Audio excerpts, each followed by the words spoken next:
जय भीम। जय भीम। जय भीम। काफ़ी साथी जो सम्मानित साथी स्टेज पर बैठे हैं, सब ज़्यादातर मेरे जानकार हैं, इनके साथ मैंने काफ़ी काम किया है। और श्री R.D. पुंडीर साहब, रामधन पुंडीर साहब जो हैं वो मेरे कॉलेज के सीनियर भी हैं। उस समय तो रीजनल इंजीनियरिंग कॉलेज कुरुक्षेत्र हुआ करता था, अब वो उसको NIT बोलते हैं, NIT कुरुक्षेत्र। तो वो हमारे सीनियर थे और हमारी जो एसोसिएशन है, हमारा साथ बहुत पुराना है। और पंचाल साहब बैठे हैं, वो हमारे बड़े भाई के बराबर हैं, उनसे भी हमने काफ़ी कुछ सीखा है। और भी बहुत से लोग बैठे हैं, सीनियर लोग बैठे हैं, काफ़ी अच्छी अच्छी बातें यहाँ पर हुई हैं। अभी कहने के लिए ज़्यादा कुछ बचा नहीं है, लेकिन थोड़ी थोड़ी बातें, थोड़े जो तथ्य हैं, जो देश में क्या हो रहा है, आज के हालात क्या हैं, उस पर हमारा रिएक्शन क्या है और हमारा क्राइसिस किस चीज़ का है, दो चार बातें आपके सामने मैं रखूँगा। जो मैंने WhatsApp messages, text message exchange में R.D. पुंडीर के साथ भी शेयर की थी, वो ये है कि शेड्यूल कास्टों में भी एक बहुत बड़ी संख्या, और जो हमारे OBC भाई हैं या बैकवर्ड जिसको हम BC कहते हैं, इसमें तो बहुत ही भारी संख्या जो है वो हिंदू धर्म और हिंदुत्व से प्रभावित है। तो ये एक बहुत बड़ा क्राइसिस है हमारे सामने। और तथ्य ये है आज की तारीख में कि जहाँ जहाँ भारतीय जनता पार्टी की सरकारें हैं, वहाँ पर स्कूलों में मनुस्मृति बड़े धड़ल्ले से पढ़ाई जा रही है। शायद आप सबको पता होगा, नहीं पता है तो मेरी बात को आप ध्यान से सुनिएगा। और रामायण महाभारत भी बड़े धड़ल्ले के साथ सरकारी स्कूलों में पढ़ाई जा रही है। रामायण महाभारत में क्या है, मनुस्मृति में क्या है, यहाँ ये बताने की ज़रूरत नहीं है। मैं ये उम्मीद करता हूँ कि हर व्यक्ति जो मेरे सामने बैठा है या मेरे साथ स्टेज पर बैठा है, उसमें शूद्र समाज के लिए क्या लिखा है, क्या वर्णित है, क्या सजाएं हैं, किस प्रकार की पाबंदियां हैं, हम सबको पता है। आजकल व्हाट्सएप पे बहुत भारी ज्ञान का जो है वो आदान प्रदान होता है, सबको पता है। लेकिन ये पुस्तकें बड़े धड़ल्ले के साथ जहाँ जहाँ पे भाजपा RSS की सरकार है पढ़ाई जा रही है। हद तो तब हो गई जब मध्य प्रदेश में रामायण महाभारत पर अलग से एक पर्चा रख दिया है 100 नंबर का स्कूलों में। वो पर्चा पास करना जरूरी है, पेपर। सभी जो हमारी IITs हैं, इंडियन इंस्टीट्यूट ऑफ टेक्नोलॉजीज और नेशनल इंस्टीट्यूट ऑफ टेक्नोलॉजीज, सब में जहाँ पे केवल साइंस और साइंस ही पढ़ाई जानी चाहिए, वहाँ पर वेद और पुराण पढ़ाए जा रहे हैं। क्या आपको पता है इस चीज़ का? कितना बड़ा ये खेल इस देश के अंदर चल रहा है कि जो हिंदुत्व है, हार्ड लाइनर्स और हार्ड लाइन है, और जो लोग ब्राह्मणवादी मनोवादी विचारधारा को इस देश में दोबारा सुदृढ़ करना चाहते हैं, वो क्या क्या इस देश के अंदर खेल खेल रहे हैं, ये आपको पता होना चाहिए। मैं क्योंकि चमार कम्युनिटी से आता हूँ, और जैसा कि अभी हमारे एक साथी ने कहा था कि जो बाबा साहब की और महात्मा फुले की लड़ाई जो है वो ज़्यादातर नॉर्थ इंडिया में, ज़्यादातर पंजाब, हरियाणा और उत्तर प्रदेश और साथ लगते हुए इलाकों में चमार कम्युनिटी ने ज़्यादा इसमें हिस्सा बढ़ चढ़ कर लिया है। और जितनी भी जो बाबा साहब की फ़िलॉसफी है, महात्मा फुले की जो फ़िलॉसफी है, उसको घर घर तक पहुंचाने के लिए, उसको दूर दराज तक क्षेत्रों में पहुंचाने के लिए इस कम्युनिटी ने काफ़ी काम किया है।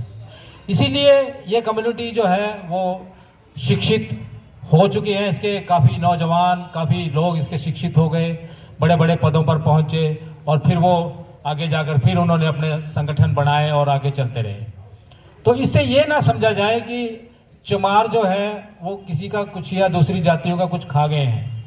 मैं चाहता हूँ कि सभी जातियाँ इस देश के अंदर, जो हमारी खासकर जो शूद्र समाज की जातियाँ, सभी जातियाँ फूलें फलें, शिक्षित हों, बड़े बड़े पदों पर पहुँचे।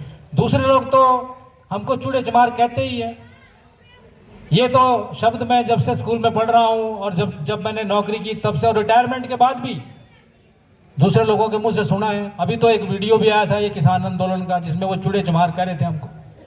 तो जब दूसरे लोग हमको चूड़े चमार कह रहे, तो क्या हम इकट्ठे नहीं रह सकते? क्या हम आपस में ही लड़ते रहेंगे? क्या वाल्मीकि समाज के लोग आरएसएस और बीजेपी की चिकनी चुपड़ी बातों में आ जाएंगे कि चमार तुम्हारा सब खा गए? चमार तो सब कुछ छोड़ने के लिए तैयार है, कोई दिक्कत नहीं है, और चमार ही लड़ाई लड़ते हैं सबसे आगे। वाल्मीकि हमारे सगे भाई हैं, सगे से भी ज्यादा भाई हैं। हम चाहते हैं कि उनका समाज आगे आए, हम चाहते हैं धानक समाज आगे आए। हम तो यहां तक चाहते हैं कि धानक समाज के, वाल्मीकि समाज के बड़े बड़े मंत्री बने, हम ना बने, हमें कोई दिक्कत नहीं है, वो तो हमारे भाई हैं। इसी प्रकार जो बैकवर्ड क्लासेस के लोग हैं, उनके अंदर आइडेंटिटी क्राइसिस है। आइडेंटिटी क्राइसिस तो खैर पूरे शूद्र समाज के अंदर है। कि मैंने एक बुक पढ़ी थी जब मैं थोड़ा सोशियोलॉजी में इंटरेस्ट रखता था, कास्ट इन इंडिया।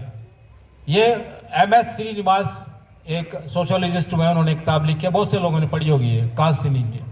उसमें एक शब्द आता है जिसका नाम है संस्कृताइजेशन। तो संस्कृताइजेशन का मतलब ये है कि हम अपने जो हमारा समाज है, शूद्र समाज है, उसमें संगठित होकर, उसमें मिलजुल कर, उसमें घुल मिल कर रहना नहीं चाहते। हम ये समझते हैं, हमारी मानसिकता ये कहती है कि हम कोई ना कोई सिंबल अडॉप्ट करके, कोई ना कोई गोत्र अडॉप्ट करके, कोई जाति अडॉप्ट करके अपने को उस जाति में एसिमिलेट कर ले। जैसे अभी बात हुई, कुछ हमारे भाई हैं जो शायद जांगड़ा समाज से हैं, शर्मा लिखते हैं, तो उनको शर्मा लिख के ये महसूस होता है कि शायद हम ब्राह्मण बन गए। तो दैट इज संस्कृताइजेशन। इसी प्रकार हमारे अपने जो शेड्यूल कास्ट समाज में है, गोत होता है घोड़े, बना देते हैं गोयल। गोत होता है चेप्पे, बना देते हैं चोपड़ा। गोत होता है नांगे, बना देते हैं नारंग। तो ये क्या है? ये सब दर्शाता है कि हम अपनी आइडेंटिटी से, अपनी पहचान से अभी तक भी जूझ रहे हैं। हम ये स्वीकार करने के लिए तैयार नहीं है कि हम चमार हैं, या हम वाल्मीकि हैं, या हम नाई हैं, या हम धोबी हैं, या तेली हैं, कुम्हार हैं, या हम कश्यप हैं, या हम लोहार हैं, या वाल्मीकि हैं, धानक हैं, पासी, कुछ भी हैं।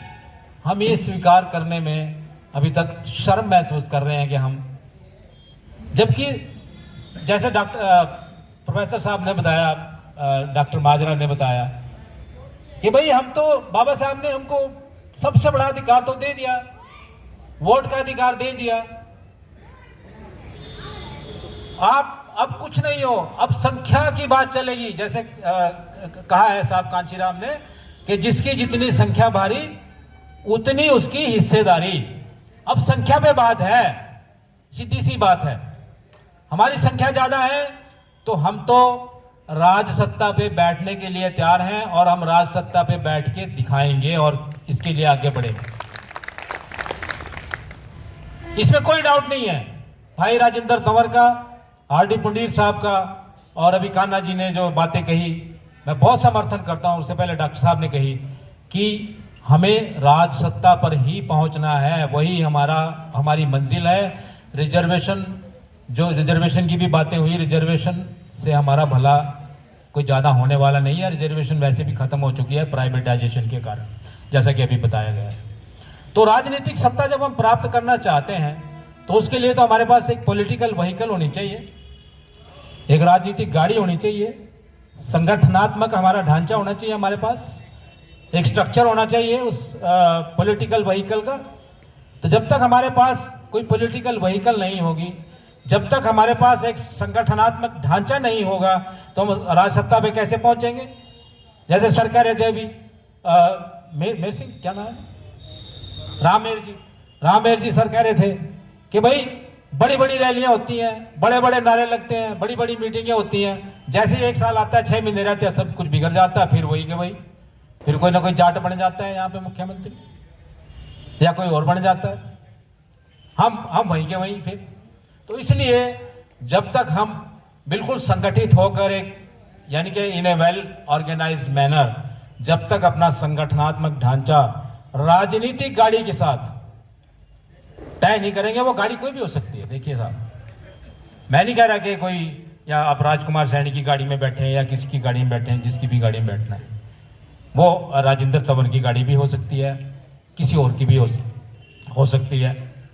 तो आपको सबको तय करके एक अपनी पॉलिटिकल व्हीकल तैयार करनी पड़ेगी, संगठनात्मक ढांचा आपको तैयार करना पड़ेगा, और संगठन भी अपने बूथ लेवल से तैयार करके फिर ब्लॉक लेवल, फिर tehsil level, sub division level, district level, state level, और एक एक बूथ पे कम से कम भी 10-10 या 20-20 कैडराइज लड़के जवान, जैसे जेब कान्हा जी कह रहे थे युवा, वो कैडराइज होने चाहिए, क्योंकि कैडराइज लोग ही आपको वोट दे सकते हैं। अगर जो बंदा कैडराइज नहीं होगा वो तो अपनी वोट को एक शराब की पेटी में या 2,000 रुपये में या 5,000 रुपये में बेचेगा, इसमें कोई डाउट नहीं है। वो आपको कभी वोट नहीं देगा, वो सबसे शराब लेगा, वोट किसको देगा ये भी नहीं पता। ठीक है, तो इसलिए अपना संगठनात्मक ढांचा तैयार करिए, एक पॉलिटिकल व्हीकल या खुद बनाइए या कोई जो आपको अच्छी लगती है, जो ऑलरेडी चल रही है, जो जिस पे आप समझते हैं कि आपका विश्वास है। ये भी एक इशू रह गया है कि आइडेंटिटी क्राइसिस तो हमारी चल रही है, हमारी अपनी पहचान को ढूंढने की हमारी जो कोशिश है वो निरंतर जारी है, लेकिन हमारे देश के अंदर, हमारे समाज में जो शूद्र समाज है, उसका एक लीडरशिप क्राइसिस भी चल रहा है। कहाँ है वो लोग, कहाँ है हमारे समाज में महात्मा फूले जैसे लीडर आज की तारीख में, जो अपना सब कुछ न्यौछावर करके, अपना घर बार, अपनी शांति, सुख शांति न्यौछावर करके जो है समाज के उत्थान के लिए लगे, समाज के कल्याण के लिए लगे, प्लेग की भी चिंता ना करें, प्लेग की चिंता भी ना करते हुए स्कूलों में लोगों का इलाज करें, उनकी सहायता करें और खुद मर जाएं। कहाँ है बाबा साहब जैसे लीडर आज की तारीख में हमारे समाज में, जो अपनी संतान की चिंता ना करें। कहा जाता है कि उनके जब एक पुत्र मरे तो उनके पास कफन नहीं था उसको उठाने के लिए, उनकी लाश को उठाने के लिए। कहाँ है वो लीडर, जो कांचीराम जैसे लीडर, जो कहते हैं कि मैंने आज के बाद सब कुछ अपना त्याग दिया है, नौकरी भी त्याग दी, अपने माँ बाप भी त्याग दिए, अपने भाई बहन भी त्याग दिए, ना मैं किसी शादी में जाऊंगा, ना मैं किसी के मरने में जाऊंगा, ना मैं किसी के उसमें जाऊंगा, मैं सिर्फ और सिर्फ समाज के लिए काम करूंगा। क्या है हमारे समाज में ऐसे लीडर? क्या कोई एक किसी के ऊपर एक उंगली रख सकता है? कोई वो इतने साधारण सिंपलिसिटी, जिनका रिफ्लेक्शन सिंपलिसिटी था, बिल्कुल साधारण नेतृत्व, साधारण बात, साधारण चेहरा, सच्चाई, भ्रष्टाचार से दूर, जातिवाद से दूर। उनको नहीं पता था कि मैं चमार हूं या वाल्मीकि हूं या धाड़क हूं, सबके लिए वो उनका एक ही हाथ था, सबके सिर पे हाथ रखी। तो लीडरशिप क्राइसिस बहुत तकड़ा है हमारे समाज के पास इस समय।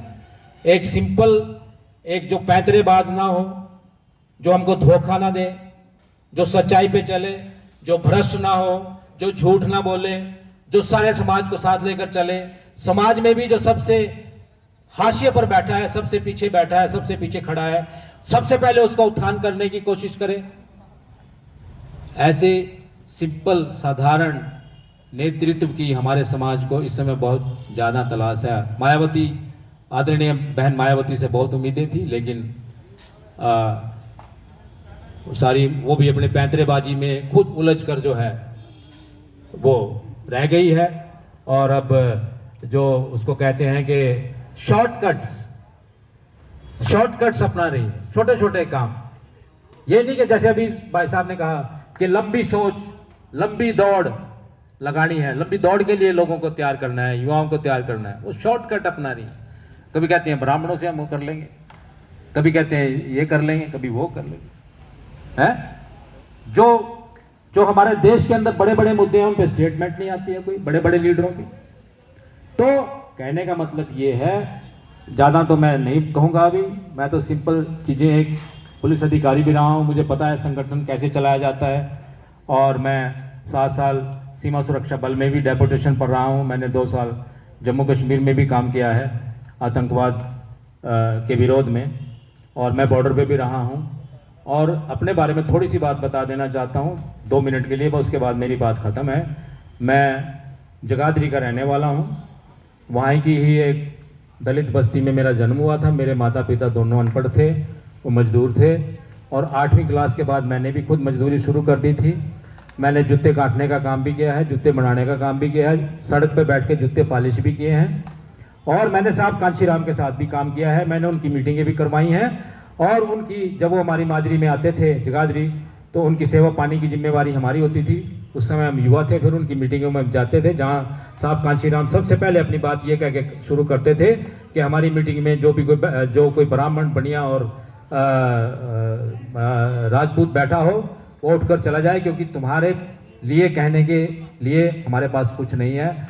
हम ये मीटिंग जो है हमारे शूद्र समाज की है, ये उनकी बात हुआ करती थी। और मेरा खुद का भाई जो है, जो ज़मीन सरकारी है वो ज़मीन हमारी है, उसमें उन्होंने एजिटेशन में भाग लिया, और वो 3 महीने जेल में रहे अमन कुमार नागरा के साथ। बाद में जो पुलिस ने उनको मारा पीटा, और उससे उनको कई बीमारियां लगी, जो उनकी मृत्यु भी हो चुकी है। और मेरा छोटे भाई थे। तो मैं उस परिवार से हूं, और हमने कभी भी बीएसपी का साथ नहीं छोड़ा। लेकिन अब मजबूरी है समाज की, पूरे समाज की, पूरे शूद्र समाज की, कि इनको संगठित करके जब तक सत्ता पे नहीं ये पहुंच जाते, उस मुहिम में मैं लगा हूं। मेरे साथी भी और बहुत लोग हैं वो लगे हैं। और एक बात और कहना चाहता हूं लास्ट, के काफ़ी बातें यहाँ पर हुई, लेकिन एक और जो शोषित समाज है इस समय, इस आज की तारीख में भाजपा और आरएसएस के राज में, उसके बारे में किसी ने कोई बात नहीं की। आज डॉक्टर साहब ने भी नहीं की। वो है मुस्लिम समाज। तो जो वंचित शोषित होता है वो उसका कोई धर्म नहीं होता।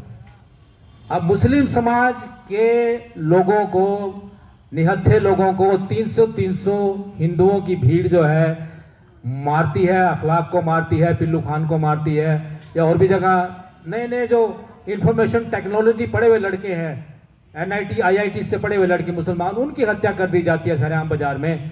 लेकिन हम उसके बारे में कुछ बोल नहीं रहे। अगर हमें राजनीतिक रूप में सत्ता प्राप्त करनी है, अगर हमें राजनीतिक रूप में सफल होना है, तो हिंदू तो आपका कभी साथ नहीं देंगे। आप इस सोचो कि ब्राह्मण, बनिए या राजपूत या कोई और आपको वोट दे देंगे, भूल जाओ, कोई वोट नहीं देगा आपको। तो इसलिए बेस्ट ऑप्शन ये है कि जो जहाँ मुसलमान हमारे लोग भाई हैं उनकी मदद करें, उनके साथ खड़े हो। कम से कम 10 मीटिंगें तो जो CAA और NRC का जो विरोध चल रहा था दिल्ली में, वो मैंने एड्रेस किए हैं। 10-10 हज़ार की मीटिंगें। मैं शाहीन बाग भी गया हूँ, क्योंकि यदि हम शोषित, वंचित और पीड़ित लोगों की बात करते हैं, तो हमें मुसलमानों की बात भी करनी पड़ेगी, जो इस समय सबसे ज़्यादा पीड़ित है। और हमें जो है इन सब चीज़ों की, जो ये जो हिंदुत्ववादी ताकतें जो सिर उठा रही हैं, और ये जो किताबें और ये पुस्तकें पढ़ाई जा रही हैं, इनका भी विरोध करना पड़ेगा। एक एजेंडा तय करना पड़ेगा, उस एजेंडे के साथ, और एक आइडेंटिटी अपनी एस्टैब्लिश करके। चाहे हम अपने, जैसे कमीण कह रहे थे कि भाई तुम तो सब कमीण हो, कमीण भी एक आइडेंटिटी है हमारी, शूद्र भी एक आइडेंटिटी है, मूल निवासी भी हमारी एक आइडेंटिटी है, हैं? कुछ लोग आदिवंशी भी हमारी, जिस पे भी आप शब्द पे नाम रखें, उंगली रखें, या सब लोग तय करें कि ये आज से हमारी ये आइडेंटिटी होगी, है ना। सब आइडेंटिटियाँ जो हमारी उपजातियाँ हैं वो बनी रहेंगी, कोई बात नहीं है। उसको उसमें भी बांट रखा है, कई तरह के भगवान हमको दे दिया है। कोई प्रजापति दे दिया, कोई कश्यप दे दिया, कोई कुछ दे दिया, कुछ दे दिया। ठीक है, उसको भी आप चलते रहो, हमें कोई दिक्कत नहीं है। लेकिन अपनी एक identity at least please establish your identity, whether in the form of Shudra, और इन द फॉर्म ऑफ कमीण, और इन द फॉर्म ऑफ मूल निवासी, or in the form of any other word you would like to choose. Please. One is Bharti. Okay, Bharti is also good. तो जो आप तय कर लें, अपनी आइडेंटिटी एक बना लें, फिर उस छाते के उसके नीचे आ जाएं सब लोग। अगर इतना सेक्रीफाइस करने के लिए तैयार हैं आप सब लोग, तो शायद सफलता आपके कदम चूमेगी। नहीं तो आप अगर इस तरह से बिखरे रहोगे, छोटे छोटे बातों में उलझे रहोगे, तो फिर सफलता आपके हाथ लगने वाली नहीं है। बहुत बहुत आपका धन्यवाद। जय भीम, जय महात्मा फूले, जय कर्पूरी ठाकुर और जय भारत।